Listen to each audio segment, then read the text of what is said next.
rağmen dik durması İslam medeniyetini bütün dünyaya gösterdi. Ve El Kassam Tugaylarındaki o yiğit kahramanlarımızın esir takasındaki o güzel ahlakları dünyaya İslam medeniyetinin ne kadar mükemmel bir medeniyet olduğunu gösterdi. Ve bu asil duruş neticesinde bugün aslında olduğu için dertleniyor. Ve diyor ki ben Kudüs için ne yapabilirim? Günlerce düşünüyor.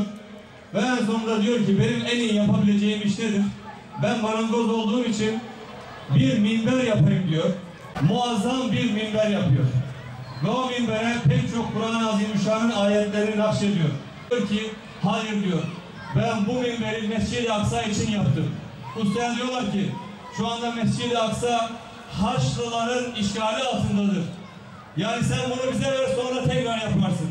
Bir de Aksa'yı fethetme kudretini nasip et. Ve o çocuk bunu kendisine bir hedef olarak tayin ediyor. Ve o çocuk büyüyor. Cenab-ı Hak onun eliyle Kudüs'ü fethettiriyor. O çocuk tarihe adı geçen büyük komutan Selahaddin Eyyubi Hazretleri.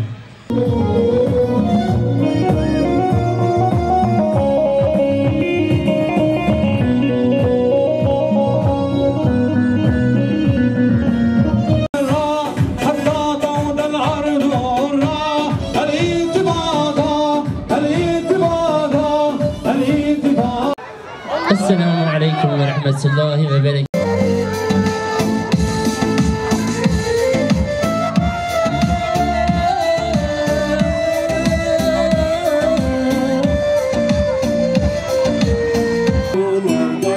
Kör gecelerde bir sabah gelecek kardan aydınlık.